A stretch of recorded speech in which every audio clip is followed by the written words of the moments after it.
buenas tardes. Esta es la segunda sesión del curso en Gestión Integral de Residuos. Mi nombre es Tania Leiva y vamos a dar inicio a esta segunda sesión.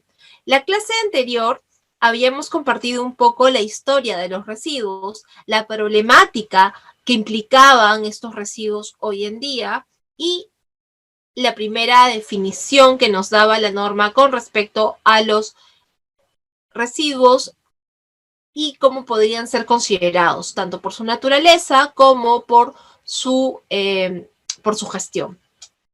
Entonces, el día de hoy, considerando que por su naturaleza existen residuos peligrosos y no peligrosos, vamos un poquito a ahondar en estos residuos peligrosos. Estos residuos pueden ser considerados, o mejor dicho, se puede entender que van a ser peligrosos aquellos que sean los envases que fueron usados para almacenar o comercializar insumos químicos que también tienen la naturaleza peligrosa, o incluso productos que han sido usados y que ya han vencido, que pueden causar daños a la salud del ambiente. Para poder entonces yo definir cuál es esta característica que los hace peligrosos, es importante que cuente con las MCDS o también conocidas fichas de seguridad. Esto me va a permitir identificar las características de estos residuos y poder determinar cuál va a ser el mejor manejo con el propósito de salvaguardar el entorno, el ambiente y obviamente la salud de las personas. Estos residuos peligrosos, si no se realiza un adecuado manejo, pueden implicar un riesgo significativo al entorno. ¿Qué pasa si es que yo tengo dudas, yo no sé, no conozco, no estoy seguro de si un residuo o incluso la mezcla que esté contenida en un contenedor sea de naturaleza peligrosa o no peligrosa? Entonces, si existiera la duda, la norma nos dice que se tiene que hacer una consulta al MINAM, quien va a determinar y va a dar la opinión técnica definitoria para señalar si el residuo es peligroso o no lo es. Esto implica que se le presente al MINAM un resultado de análisis de laboratorio, obviamente un laboratorio acreditado por INACAL, donde se incluyan los resultados que se le ha hecho a este producto, a esta mezcla de sustancias, con respecto a si son inflamables, corrosivas, tóxicas o reactivas. Y en función a ello, bastando que salga positivo para alguno de estos, sin importar el rango que tengan, entonces el MINAM tendrá que emitir esta opinión definitoria. Algunas de estas características, por ejemplo, tenemos a la corrosividad. Puede dañar tejidos o incluso el metal. Ejemplo de ello son las pilas, que en el tiempo pueden generar algunos ácidos que van a tener esta capacidad de dañar incluso el metal, y estos residuos están de la mano con el tema del pH, si son muy ácidos o de repente son muy básicos. Recordemos que estamos bajo el concepto de que es una sustancia que tiene esta característica y que entra en contacto con un recipiente o se trata de un producto que está vencido. Por otro lado, también tenemos la característica de reactividad. Esto quiere decir que se refiere a aquellos residuos que puedan reaccionar de forma violenta con agua, ¿ok? Que puedan generar vapores, gases o humos cuando también se mezcla con agua, o puedan presentar en su composición cianuros o sulfuros, y a su vez generar humos tóxicos. Por ejemplo, los residuos que hayan entrado en contacto con esta sustancia conocida como cianuro de sodio, que sobre todo puede ser usada en el sector minero, ¿no? Explosivos son aquellas sustancias que fueron fabricadas con el fin de explosionar o detonar. Y esto va, incluso aquellas que puedan parecer que no son para ello, pero pueden ser empleadas. Por ejemplo, tenemos los peróxidos, ¿no? El peróxido de hidrógeno. Luego está para lo que implica la toxicidad, aquellos residuos que pueden causar la muerte o pueden causar lesiones graves o algunos efectos en la salud, ¿no? En caso sean ingeridos, inhalados o entren en contacto con la piel, como por ejemplo la soda cáustica. La soda cáustica es una sustancia que tiene estas características, por tanto, aquel empaque que lo contuvo podría considerarse también un residuo peligroso. La inflamabilidad se va sobre todo a orientar a producir fuego durante el transporte, ¿ok? Puede ser una sustancia líquida dentro de un contenedor cuyo punto de ebullición es inferior a los 60 grados centígrados. Puede ser inflamable bajo situaciones de fricción. Además puede ser un oxidante que puede liberar oxígeno y estimular la combustión. Podría ser los barnices, los residuos de barnices, ¿no? Las latitas de barnices o los residuos incluso de pintura que tienen estas características. Entonces, aquí lo que vemos es un poquito una MCDS que nos trae que tiene algunas secciones y como podemos ver también tiene pictogramas. Es este documento el que nos va a permitir identificar las características, comunicarlas. Si es que tenemos que hacer, por ejemplo, un transporte de residuos, es importante que el operador sepa qué tipo de residuos está llevando y conozca o se le haga entrega de estas MCDS, y así conocer los peligros asociados y cómo poder atenderlos. Se espera que una adecuada ficha de seguridad o una correcta MCDS tenga información suficiente. Con respecto a la identificación, donde señala, además de la compañía a la que pueda provenir, es identificar peligros de su manipulación o de su liberación al ambiente. La sección 3 es la composición, información sobre los ingredientes. La información dentro del ítem de emergencias tiene que ver con todo el tema de, primero, de seguridad o salud del trabajador, primeros auxilios, qué pasa en caso de incendio y en caso de vertido accidental, cómo proceder. Luego tenemos el tema de manejo y precauciones orientado a los controles y las propiedades que pueda tener esta sustancia. Y luego toda otra información complementaria que va de la mano con la toxicología y las consideraciones de disposición que a nosotros nos vendría bien conocer para poder ver qué es lo que el fabricante está recomendando de acuerdo a la composición de este producto.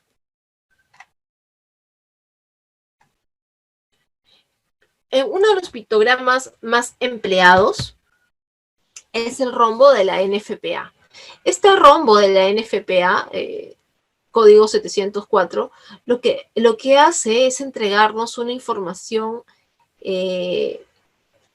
rápida, una información básica que nos permite saber con qué estaríamos lidiando en el peor escenario.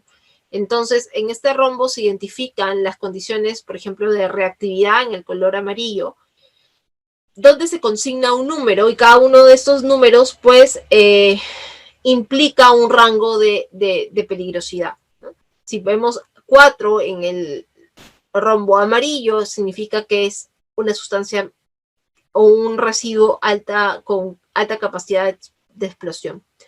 En el color rojo, en cambio, vamos a ver las características de inflamabilidad. Si vemos 0, sabemos que es una sustancia que no es inflamable. En el azul vamos a ver el riesgo a la salud y vamos a ver si es una sustancia mortal, como podría ser el mercurio. Los residuos de mercurio sí pueden ser totalmente peligrosos e incluso mortales, o mejor dicho, el cianuro, ¿no? El cianuro. Y luego, en el color blanco, tenemos riesgos específicos, como indicaciones especiales, si se trata de un residuo que puede ser radioactivo o que puede reaccionar con agua o implica un riesgo biológico. Entonces, todo esto es la información que pretende darnos este rombo NFPA y nosotros tenemos que tener claro cuáles son las escalas que determinan las características de estas, que determinaría las características de esta sustancia. La gestión de residuos. Cuando hablemos de esta gestión de residuos, es importante que entendamos que no es lo mismo que el manejo de residuos. El manejo de residuos es algo mucho más puntual. La gestión de residuos implica una actividad técnico-administrativa que nos invita, que está orientada sobre todo a la planificación, a la coordinación que pueda llevar a cabo el Estado o una entidad, sea esta privada o pública, diseñar y aplicar políticas internas o públicas, planes y programas para lo que es el manejo de residuos. Por tanto, esta actividad técnico-administrativa va a tener como meta principal el prevenir, evitar o minimizar la generación de residuos. Y para poder lograrlo va a tener en cuenta el análisis del ciclo de los procesos, ¿ok?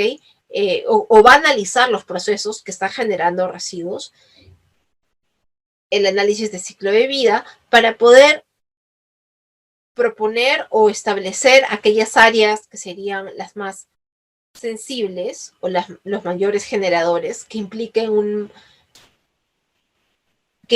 realmente un cambio luego de que se haya implementado en estos alguna medida.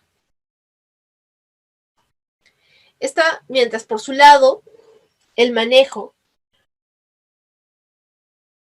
va a ser una actividad más técnico-operativa, ¿ok? Ya no es técnico-administrativa, es técnico-operativa. Yo recibo el residuo y tengo que manejarlo de la mejor forma. Esto implica que lo manipule con cuidado, ¿ok? Que lo manipule para no cortarme, para no generar más residuos, para no generar algún accidente, que lo acondicione, que lo transporte con una empresa operadora, que le haga un tratamiento y asegure que su disposición final es correcta y adecuada. Por tanto, esta idea de manejo de residuos implica que yo ya estoy recibiendo un residuo generado. Yo no estoy en la situación de gestión donde de repente yo puedo hacer que este residuo no llegue o se reduzca el 50%, si no estaría dentro de la definición de gestión. Luego tengo dentro de lo que es el manejo de residuos, es pensar qué es lo que se va a hacer con este residuo en adelante.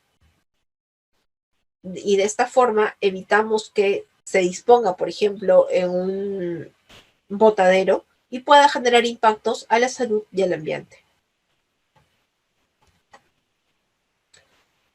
Entonces, tengo que la gestión de residuos, aquí tenemos que tener claro, la gestión no es igual al manejo, ¿ok? Ese igual hay que entender lo que no son iguales, hay que ponerle como una X, porque estamos diciendo que la gestión no es igual al manejo. Estamos diciendo que bajo esta visión de que tenemos recursos naturales que son extraídos, que son procesados, empacados, distribuidos para llegar al consumidor, este proceso entre que se consume y yo estoy haciendo uso y ya lo tengo en la mano, el manejo estaría orientado a garantizar que esta disposición sea lo más adecuada posible. Mientras que la gestión está viendo qué más se puede hacer con este residuo o en qué etapas yo puedo generar una minimización de los residuos, una minimización o evitar el que estos se generen.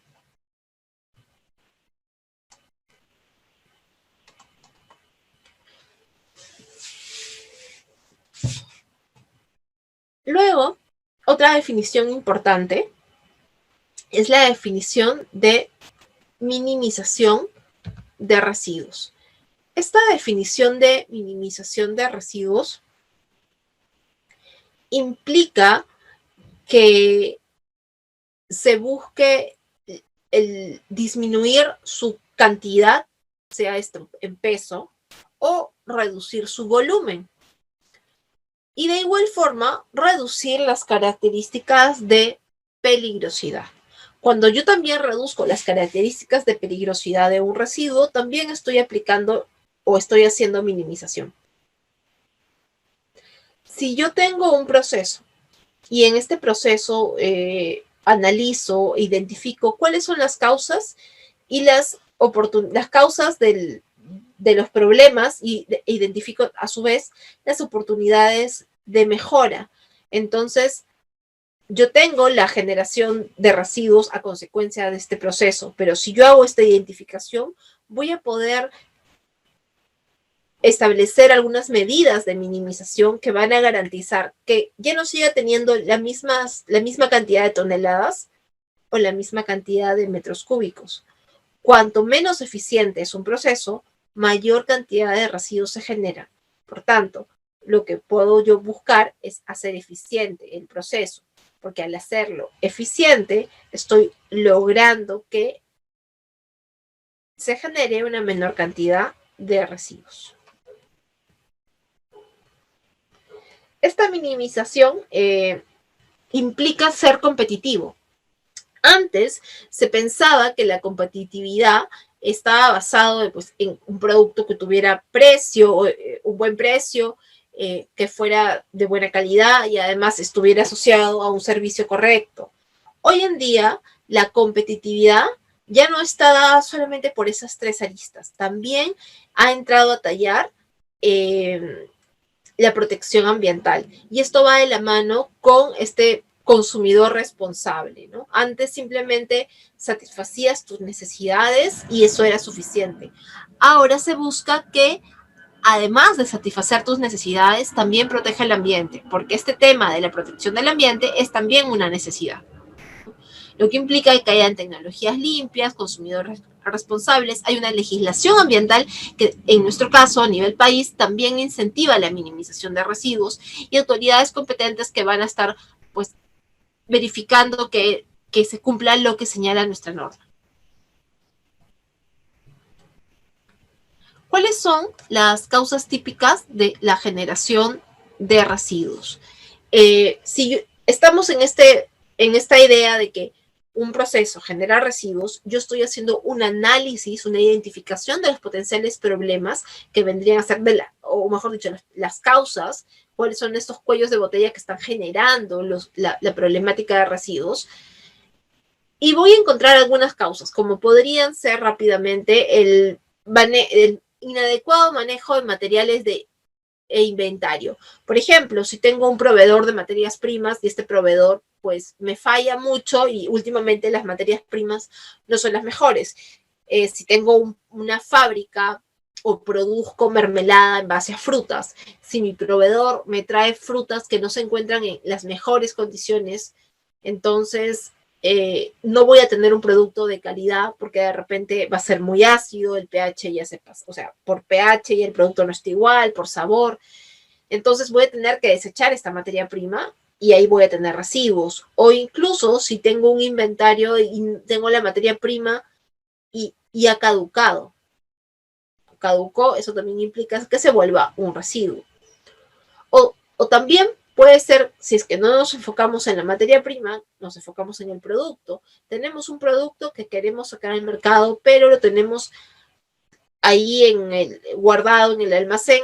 Si es que no nos fijamos en las fechas de vencimiento, puede hacerse o puede ocurrir que este producto no termine saliendo, sino que se termine desechando, porque más dinero me va a costar sacarlo a la venta, que se venza, porque su probabilidad de que se venza en este proceso es alto, y luego tener que retirarlo. Entonces, eso podría ocurrir.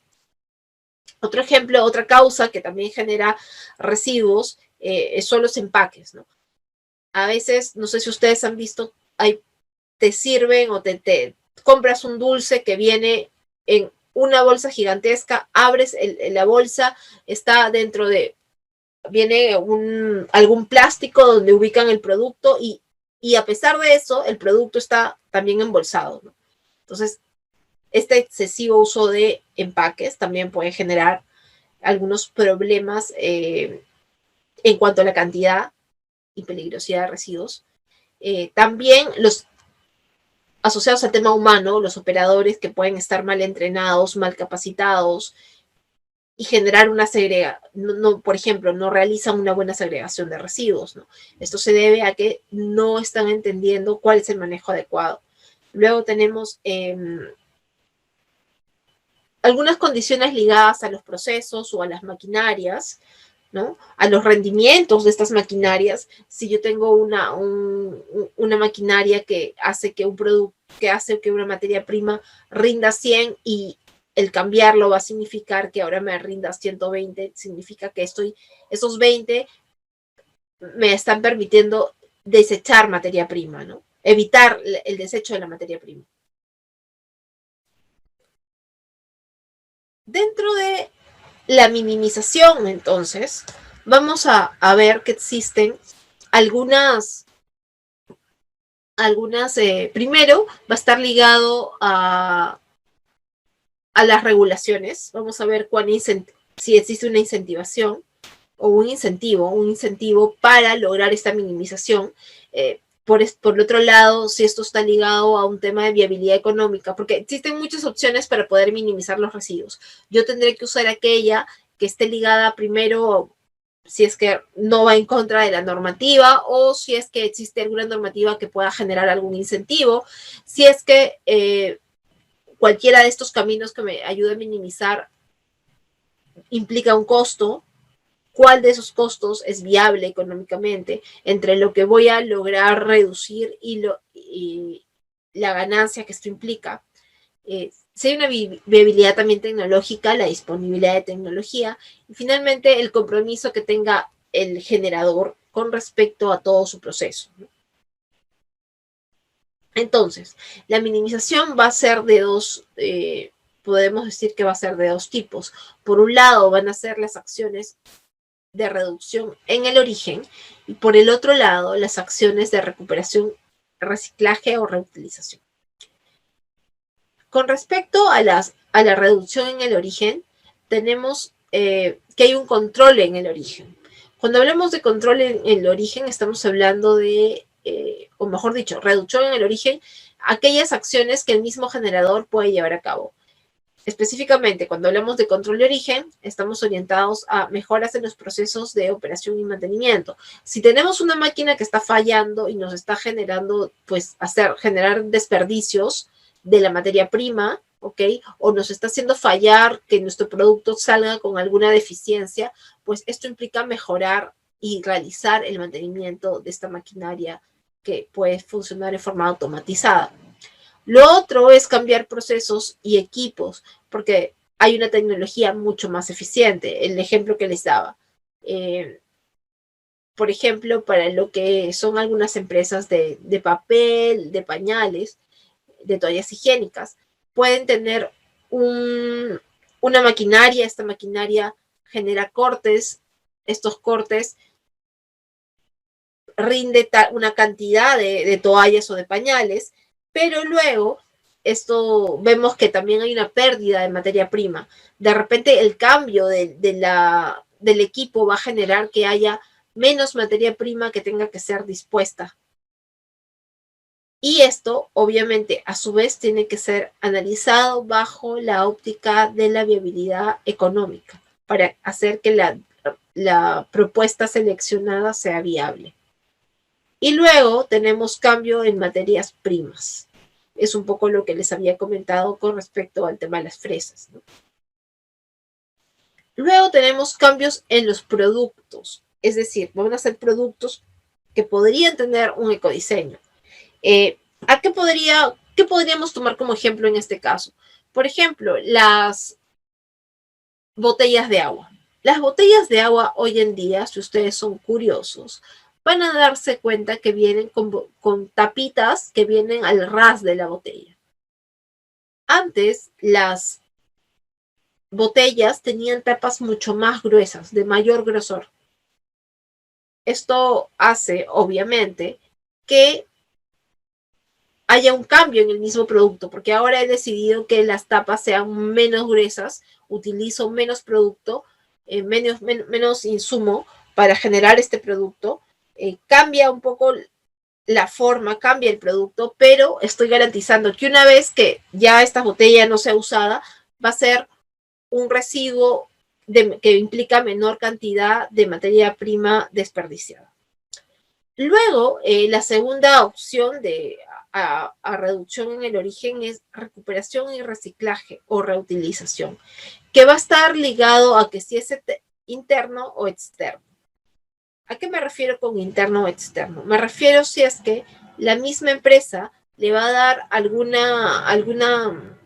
lineamiento que permita recuperar, o mejor dicho, reciclar algún residuo. Tengo pallets de madera, estos pallets ya no los voy a utilizar como pallets, podría desarmarlos y utilizarlos como insumo para hacer una cerca. Esto sería un reciclaje, una reutilización interna.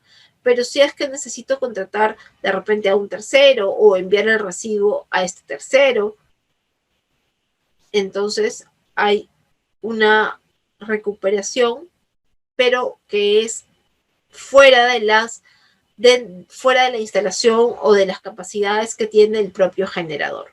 Y nuevamente, una vez más, todas estas opciones son las que yo puedo analizar y puedo decidir de acuerdo a la norma, a cuán viables son económicamente, cuán viables son tecnológicamente, y si hay una gran cantidad de cambio de compromisos, y si estos compromisos, bueno, son a favor o si son en contra. La idea, bajo este supuesto, es que esto genere beneficios al propio generador.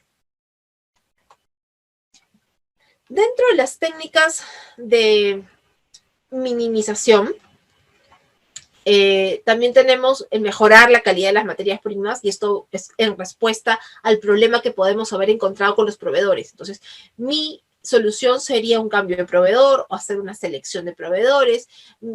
Podría a su vez si tengo también por el tema de los inventarios, hacer un mejor control de los productos para poder evitar que caduquen, ¿no? Tenemos luego evitar una sobreproducción. Sobre todo este tema de la sobreproducción como técnica de minimización lo podemos aplicar en los restaurantes de comida rápida. Por ejemplo, muchos de nosotros hemos ido a McDonald's, pedimos en McDonald's una hamburguesa y suele salir súper rápido, ¿no? Dependiendo de dónde vayamos, la hora, el lugar, pero en general no demoran mucho, me dan la hamburguesa, me la llevo o me la como allí. Pero si somos un poco más curiosos o si hemos tenido la experiencia de trabajar para este McDonald's o una empresa de comida rápida, vamos a ver que ellos tienen ya preparados ciertas hamburguesas. Cuando uno va, no es que estén con un stock en cero. Ellos ya tienen preparados algunas hamburguesas, una cantidad de papas, y están simplemente a la espera de que llegue alguien para que se las lleve. Esto implica que este producto ha sido preparado, empaquetado y está ahí en el stock. Y tiene un tiempo en el cual luego de ese tiempo tiene que ser desechado. Por ejemplo, 10, 15 minutos. Una hamburguesa, una vez que fue frita, o sea, ya fue dorada la carne, se colocó en el pan, se empaquetó, se encuentra en el stock. En este stock puede estar de 15 a 10 minutos, igual va a suceder con las papas, va a tener una cantidad de minutos, luego que está frito, puede quedarse allí, porque luego de eso se asocia a que la calidad no va a ser la misma, o va a estar frío, entonces esperan que la gente venga. Si es que uno tiene demasiadas hamburguesas previstas, entonces lo único que va a terminar es perdiendo ese producto, porque de repente en el periodo de tiempo yo tenía 10 hamburguesas, entraron 4 personas y las otras 6 nadie las ha comprado, y como ya ha pasado el tiempo que mi sistema de calidad me dice que ya no las puedo vender, voy a terminar desechándolas. Por lo tanto, tiene que haber un control, evitar una sobreproducción, no generar más productos de los que se puedan comprar. para no terminar botándolo. Sobre todo esto va orientado a a todo lo que es los negocios de comida. Otro símil para este caso podría ser cuando vamos a los food court en los centros comerciales, o mejor dicho, a Plaza B, a Wong, Metro, tienen estos áreas en las cuales uno encuentra ya la comida lista. Si ellos preparan demasiada comida, al final esta comida van a tener que deshacerse de ella, va a haber una sobreproducción. Entonces tiene que haber un estimado real de más o menos cuánto es lo que la gente suele comprar para poder determinar cuál va a ser la cantidad que va a ser ofertada. Esto es una que de repente va más ligado a un tema de gestión. Por eso les decía, la gestión de residuos es un análisis incluso de cuánto estoy yo poniendo en mi stock. Evitar que hayan en los procesos, ¿ok? Hacerle mantenimiento a la maquinaria, porque el yo tener una maquinaria adecuada, equipos que están bien mantenidos, voy a evitar que fallen durante el proceso de producción. Al evitar que fallen durante el proceso de producción, esto me va a ayudar a ¿qué? Me va a ayudar a que puedan evitar defectos de fábrica. Si tengo defectos de fábrica, al final lo único que voy a tener son productos que van a ser devueltos, por un lado, o peor aún, ni siquiera salen al mercado, los voy a tener que desechar. Otra, cuando hablemos también de la minimización, podría buscar una tecnología que implique el procesamiento o podría haber un coprocesamiento en hornos cementeros. Esto es una tendencia que se ha venido desarrollando ya desde hace un tiempo, pero ahora últimamente con mayor fuerza, ¿no? Que busca que los residuos pues sean utilizados como energía dentro del proceso para poder lograr el producto final que es el cemento. El mejoramiento, mantenimiento que ya habíamos conversado, el control y propagación de inventarios, el empaque de las materias primas en la medida en que yo mis empaques de repente pues sean menos voluminosos y de productos que ya no sean plásticos, también voy a generar una minimización de residuos que está asociada tanto a mi proceso como lo que se va a llevar el consumidor. Por ejemplo, ahora, con la ley existe en nuestro país una ley de plásticos que lo que hace es evitar que la gente, desincentivar el uso de plásticos de un solo uso. Entonces ahora la gente lleva sus bolsas, ¿no? Sus bolsas de repente de tela para poderse llevar algunos productos. Esto evita que hayan bolsas de plástico que sean residuales. Si yo decido cambiar mi producto y ya no voy a utilizar plástico, de repente voy a utilizar un producto que es equivalente, ya no voy a tener cañitas, voy a tener estas cañitas de hierba luisa, me parece que eran, son opciones diferentes que también van generando una minimización de los residuos asociados a mis procesos, pero también a mis actividades.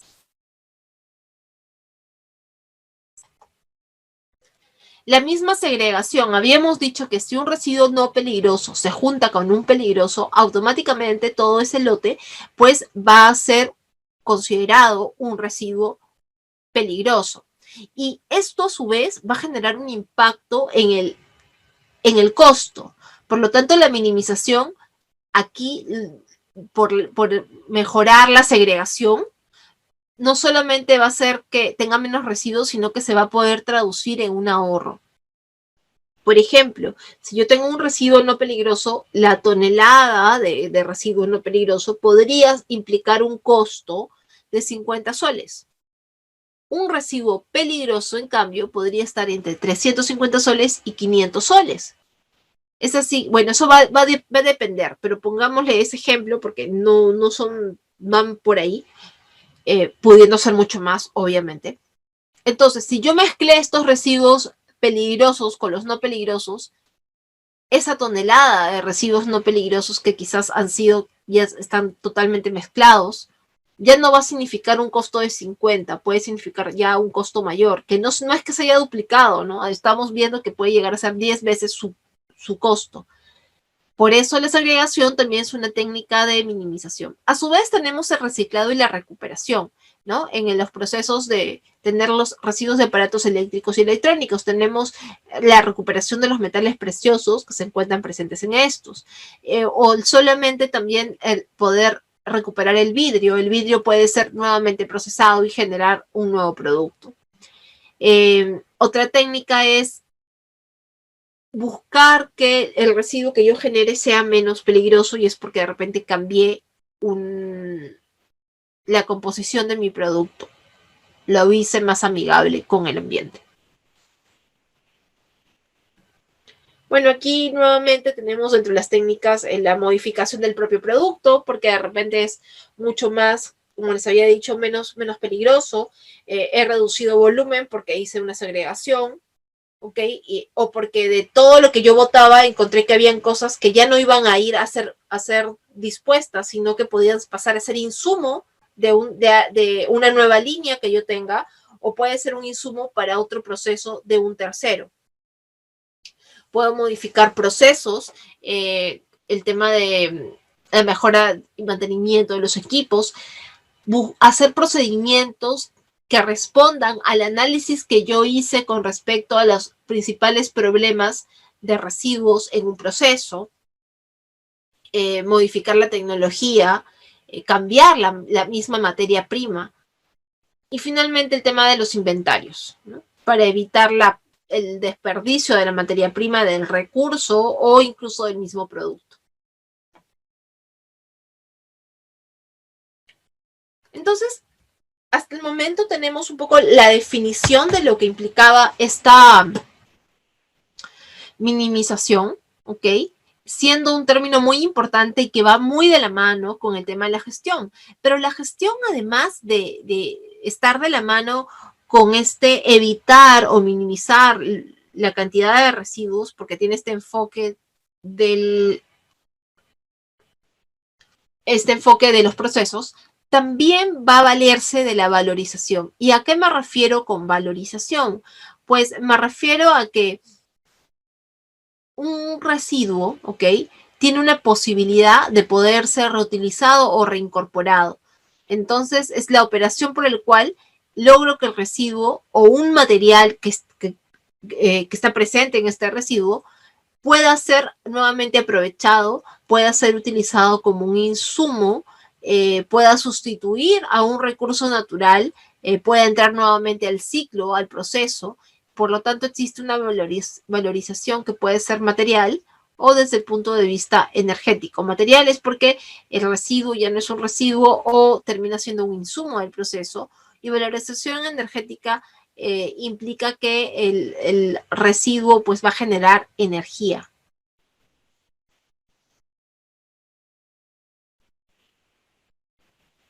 Tenemos, cuando hablamos de la valorización, les había señalado que existían dos términos, ¿no? La valorización es otra opción que nos brinda nuestra normativa para poder hacer la gestión de residuos. Esta valorización material va a significar, por ejemplo, el mismo reciclado, ¿ok? O el compostaje. Cuando tenemos residuos orgánicos que podríamos compostar en nuestras propias casas para hacer biohuertos, o simplemente tener algunas macetas y puedan utilizarse estos residuos como bioabonos.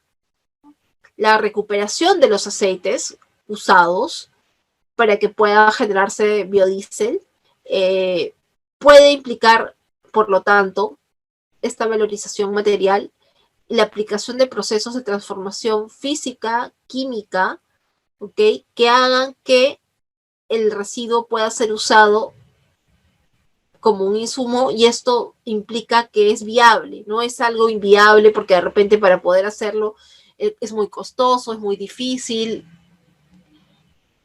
pero en este caso es algo que sí es viable. Por el otro lado tenemos la valorización energética. La valorización energética va a implicar que este residuo nos va a generar una energía porque proviene de repente de un coprocesamiento que les había dicho con los hornos, o el coprocesamiento con en las plantas de cemento, la coincineración, o cuando se genera biogás. Por ejemplo, para la valorización material podríamos utilizar el uso del plástico. Nosotros sabemos que hoy en día Perú ha estado exportando plástico. Antes lo hacía China, antes exportaba mucho plástico a China.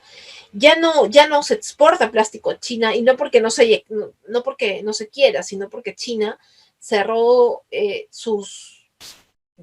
estableció una norma que prohibía la importación de plásticos, ¿no? Luego este plástico lo regresaban como estas mantitas polares, pero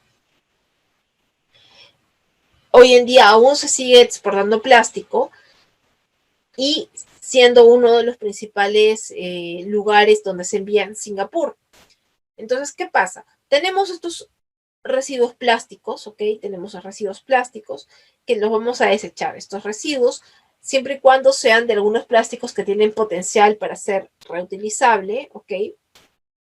Van a poder ser descontaminados y luego van a ser triturados también se entiende que son convertidos en pellets, son pelletizados, pasan por un proceso de lavado, de secado, y finalmente hay un proceso de fundición en el cual se genera un insumo para que nuevamente pase a ser procesado y genera un nuevo producto. Este nuevo producto también va a entrar a la venta y va a pasar todo un proceso, va a tener una vida útil. Entonces, como podemos ver, este plástico que fue inicialmente usado y desechado, ahora puede pasar un nuevo proceso para luego convertirse en algo adicional, ¿no? Entonces, esto es un poco la idea de la valorización material. Lo que antes era un residuo, hoy en día es considerado un insumo. Por el otro lado, tenemos la valorización energética, cuando tenemos, por ejemplo, les había dicho que se genera biogás. Este biogás puede ser empleado se genera porque los residuos, que pueden ser en su naturaleza, en su mayoría orgánicos, van a descomponerse, van a generar este metano. Este metano puede tener capacidad para la quema de va a generar una energía.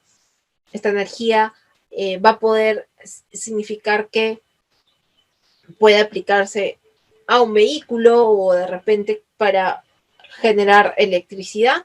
Entonces, vamos a tener esta otra opción. Un ejemplo de ello es Petromás. Petromás fue la primera, Petromás es una empresa en Perú que tiene un relleno sanitario. Este relleno sanitario fue certificado como la primera planta de generación de biogás en base a residuos sólidos en Sudamérica. Eso fue obviamente en su momento. Y bueno, generaba esta energía. ¿Cuál fue el problema para el caso de Petromás? Es que generaba energía, pero los vecinos que podían estar más cercanos, les salía mucho más barato comprar la energía del sistema, del sistema normal, que Petromás les brinde la energía, ¿no? Por eso es importante hacer los análisis, no solamente las ideas, sino ver si esta idea va a ser sostenible, va a ser viable desde el punto de vista económico, técnico y no solamente ambiental. O la generación de combustible líquido a partir de plástico, ¿no? Entonces tenemos este combustible líquido asociado al que va a ser insumo para procesos. Vamos a ver que también puede generarse, pero a través de los plásticos que han sido usados y convertidos.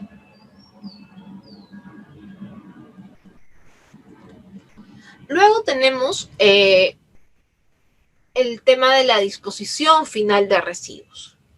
Cuando hablamos de la disposición final de residuos, es importante que veamos que en el marco de nuestra normativa, esta es la última opción. La primera opción que estábamos compartiendo al inicio era la minimización. Luego viene la valorización y finalmente viene la disposición final. Esto es un poco la jerarquía de las medidas en el tema de residuos, ¿no? Hay que tener en cuenta, siempre se tiene que buscar minimizar. Este es nuestro máximo objetivo. Si es que no se puede minimizar, tenemos que buscar valorizar, sea la valorización energética o sea la valorización material. Y si ya no se puede, si realmente ya el residuo ya no tiene una opción para volver a insertarse en este ciclo, entonces corresponde que el residuo sea dispuesto. Habíamos dicho en la primera clase que los residuos podían generar impactos en el entorno, impactos que podían manifestarse por la alteración de la calidad del suelo, ¿okay? La alteración de la calidad del aire o incluso del agua. Por lo tanto, el que evitemos que los residuos vayan a un botadero nos va a ayudar a disminuir este riesgo. ¿A dónde deberían ir? De acuerdo a la normativa, nos dicen que para garantizar que el residuo sea adecuadamente dispuesto, tiene que ir a infraestructura autorizada para ello.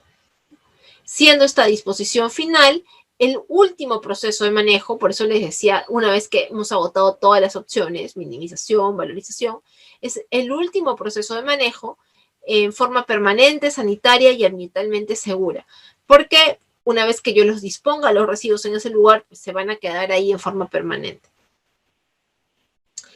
Estos residuos deben ser aislados o confinados en estas infraestructuras de acuerdo a sus características. Vamos a ver que la disposición final de residuos se va a hacer en diversos tipos de estructuras y esto va a depender de las características que tengan. Por lo tanto, se va a seguir separando los residuos peligrosos de los no peligrosos.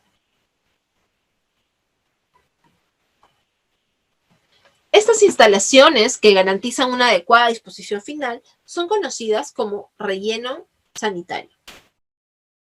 Hablamos de relleno sanitario cuando son las infraestructuras que van a recibir los residuos no peligrosos. Por lo tanto, entendemos que van a ser los residuos municipales que van a tener en su mayoría estas características. Este relleno sanitario es una instalación que está destinada a poder disponer adecuadamente los residuos bajo tierra. La idea es que los residuos sean compactados, coberturados y siempre haciendo un control de cómo se va realizando esto.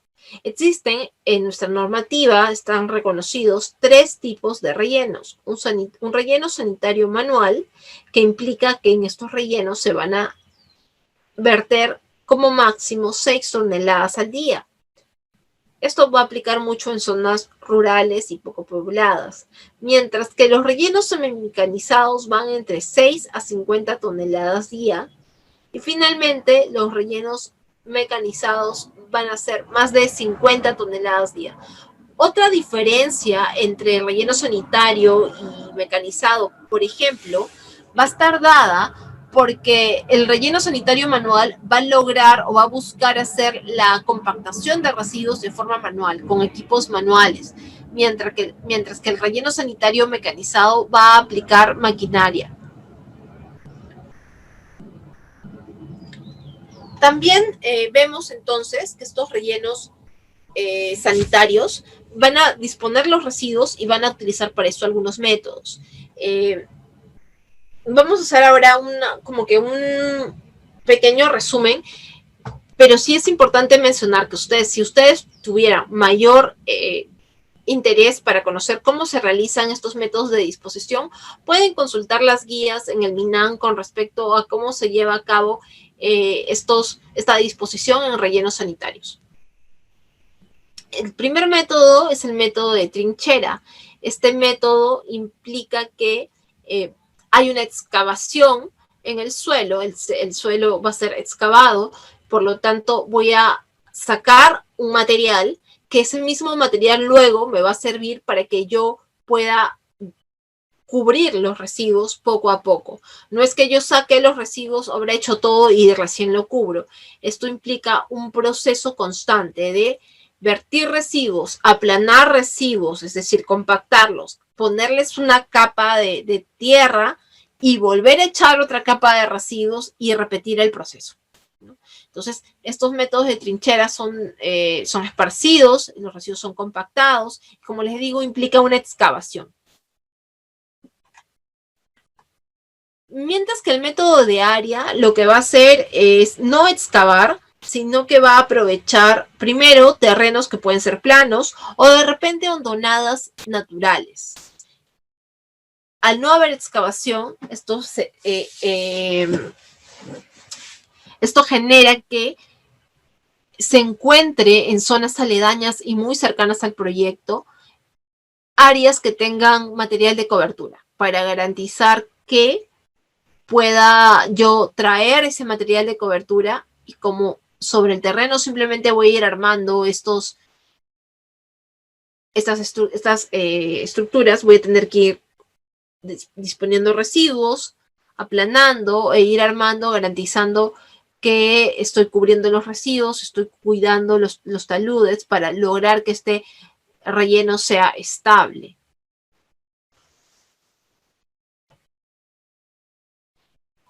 Finalmente tenemos la opción del método combinado. Este método combinado implica que yo dispongo los residuos.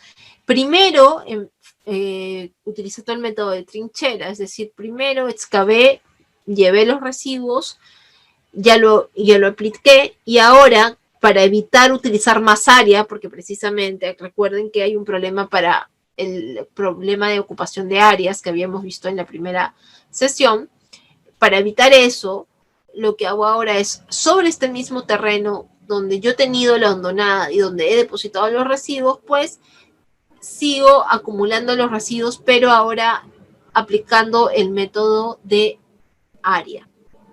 Y de esta forma hago una combinación de métodos. Es importante indicar que este relleno sanitario va a estar de la mano con un proceso de certificación ambiental, porque no es que yo simplemente tenga el expediente, lo haga y ya está. Significa que he estudiado la zona, he determinado si la zona tiene las características necesarias, tengo una ingeniería desarrollada que garantiza y que me dice cuánto tiempo aproximado tengo para llevar a cabo esta operación. Esto va a estar en función a el área, la altura que he definido, la profundidad, si es que estoy utilizando el método de trinchera, y la altura por encima de la superficie del terreno, si aplico el método de área o incluso si son combinados. Tengo que ver de contar con un sistema de captación de los lixiviados, ¿ok? Recuerden que estamos hablando como es residuos no peligrosos que pueden ser en su mayoría domésticos, tienen una gran cantidad de residuos orgánicos. Estos residuos orgánicos van a descomponerse y generar estos lixiviados. Por lo tanto, es importante poder colectarlos y extraerlos y sacarlos fuera de esta zona para luego que vayan a una poza y en el mejor de los casos se les dé tratamiento. Caso contrario, como se realiza en muchas partes de nuestro país, se le vuelve a vertir al relleno y se hace como un sistema de recirculación con el fin de, o en esperanza de que eso se vaya evaporando. Esta construcción de las celdas que forman parte del relleno, y obviamente las celdas son celdas diarias, que se va construyendo, van de la mano, además de tener este tema de colección de lixiviados, las chimeneas, porque la idea es que haya un sistema de venteado de gases. Habíamos dicho que había generación de gases de efecto invernadero, entonces también hay un sistema que controle ello. No son estructuras techadas, así que su dimensionamiento y su cálculo tienen que haber asumido situaciones de máximas precipitaciones para que no hayan problemas posteriores. Tiene que haber un camino cercano que garantice que el vehículo que va a venir y va a disponer, pues lo haga con cierta facilidad y que no implique mayor riesgo. Y además, como se han hecho los estudios de agua subterránea, se ha podido determinar cuál es el riesgo. No obstante, este relleno ha previsto contar con geotextil, geomantas. De esta forma se aísla un poco los residuos que puedan estar contenidos en este relleno. Se aísla tanto en la base como una vez que ya se está cerrando el relleno en la parte de la superficie. con el propósito de que en el paso del tiempo estos residuos se vayan descomponiendo, entonces va a ir hundiéndose, el terreno va a ir cediendo, pero todo bajo un sistema controlado, ¿no? Tanto de control de lixiviados, control de gases. Por otro lado, va a haber todo un sistema de monitoreo asociado al instrumento de gestión ambiental que va a garantizar que se lleven a cabo las mejores prácticas o las prácticas disponibles sean las más idóneas.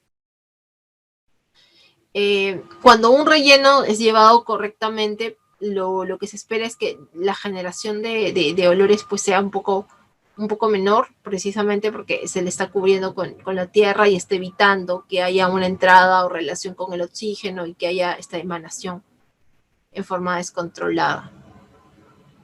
A su vez, estos rellenos van a compartir algunas características con otra instalación que vamos a ver a continuación, que son también conocidos como rellenos de seguridad, pero buscan también, en ambos casos, evitar el contacto con el agua o las fuentes de agua que puedan encontrarse cercanas a este entorno, al entorno del proyecto. Les decía que existía otro tipo de infraestructura. Esta infraestructura es conocida como relleno de seguridad y está más orientada a residuos no municipales que sean de naturaleza peligrosa. Por lo tanto, los rellenos sanitarios aplican a residuos no peligrosos de naturaleza municipal en su mayoría.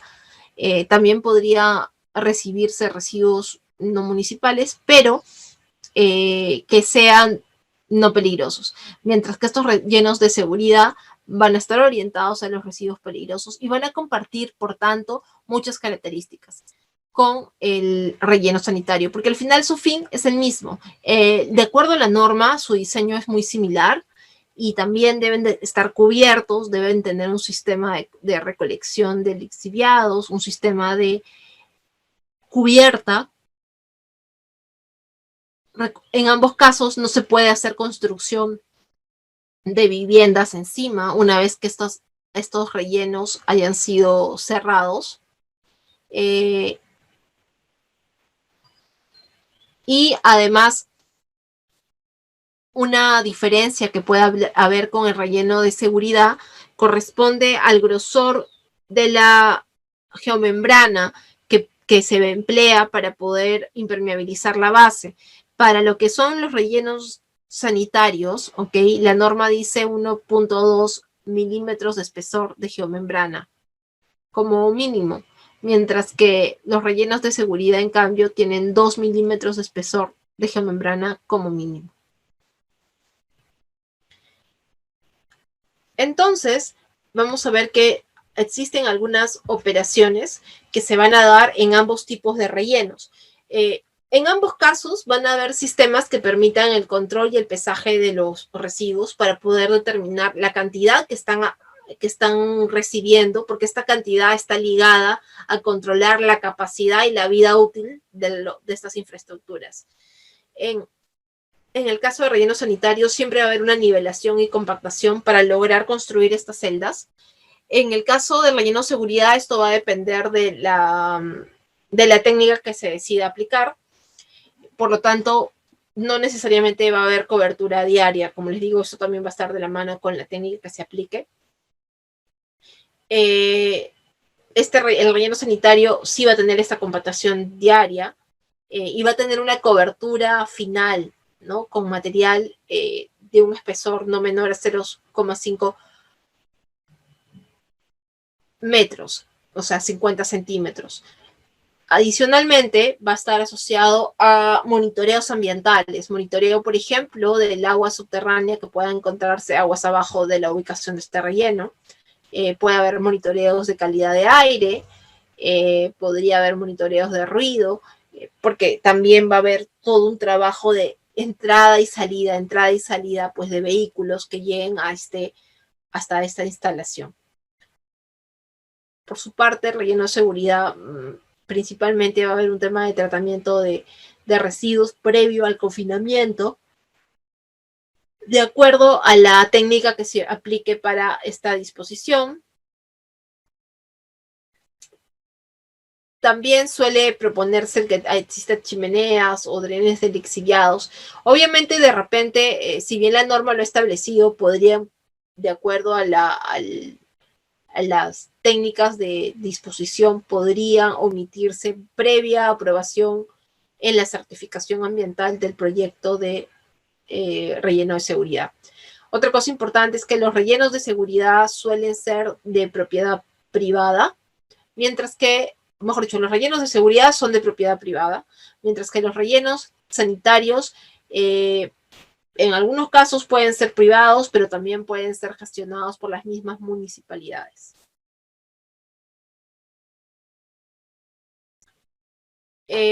Aquí podemos ver algunos ejemplos de unos botaderos. Habíamos indicado que estos botaderos van a ser áreas donde se realiza la disposición inadecuada de residuos.